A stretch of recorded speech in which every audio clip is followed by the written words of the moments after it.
Blood Moon, malinaw na nasilayan sa ilang bahagi ng bansa. Silipin sa report ni Jewel Fernandez. Ikinamangha ng marami ang pambihirang total lunar eclipse o blood moon kagabi. Tiyak na isa ka rin sa napalook up matapos magkulay pula ang buwan.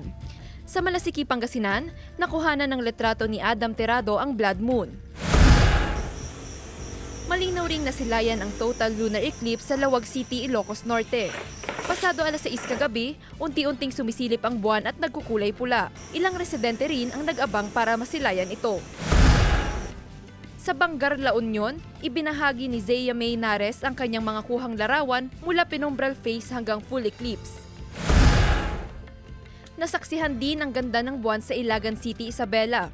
Gumamit naman si Rome Cabang ng refractor telescope para mas masilayang maigi ang total lunar eclipse. Nakuhanan din ng litrato ng batang si Athena Catherine C. ang blood moon sa Cabanatuan City.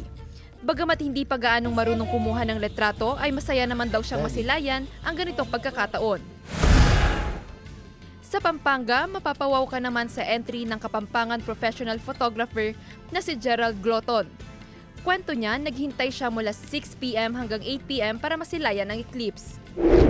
Ayon sa Pag-asa, nagiging pula ang buwan dahil ang pulang wavelength ang nakakalusot sa pagdaan ng liwanag ng araw sa atmosphere ng daigdig. At dahil yun ang nagbibigay liwanag sa buwan, nagiging mapula ang binansagang blood moon. Ayon sa NASA o National Aeronautics and Space Administration, huling nangyari ang total lunar eclipse noong September 7, 2025. Susunod na mangyayari ito sa December 31, 2028. Jewel Fernandez, One North Central Luzon.